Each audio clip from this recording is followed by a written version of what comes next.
திமுக பொருளாளர் மு.க.ஸ்டாலினின் சகோதரர் மகனான நடிகர் அருள்நிதியின் திருமண வரவேற்பு நிகழ்ச்சி சென்னையில் நடைபெற்றது. இது குறித்தும் இத்திருமணத்தை சார்ந்த அரசியல் நிகழ்வுகள் பற்றியும் பார்க்கலாம்.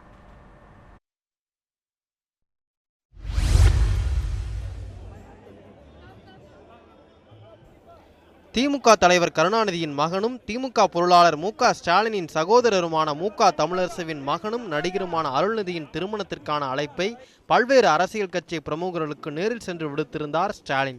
இது கூட்டணி முயற்சி என்ற பிம்பத்தை உருவாக்கி உள்ளதையும் தமிழகத்தின் இன்றைய அரசியல் சூழ்நிலையில் மறுப்பதற்கில்லை. பல ஆண்டுகள் ஒன்றாக இருந்து பாசத்தோடு பழகியவர்கள்.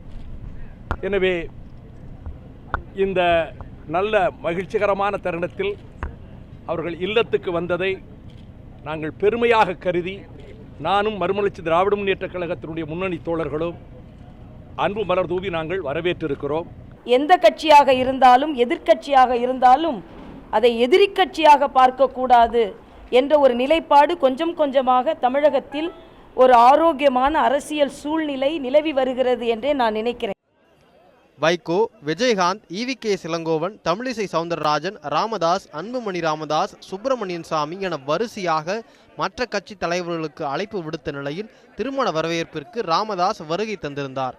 முதலமைச்சர் வேட்பாளராக பாமக சார்பில் அன்புமணி அறிவிக்கப்பட்ட பிறகு அக்கட்சி திமுக மீது நேரடியான பல விமர்சனங்களை வைக்க தொடங்கியது.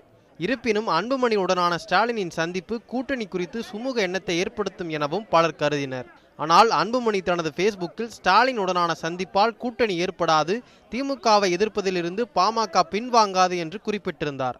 இதனிடையே இந்த சந்திப்புகளை அரசியல் நாகரிகம் என்று விளக்கம் அளித்தார் ஸ்டாலின்.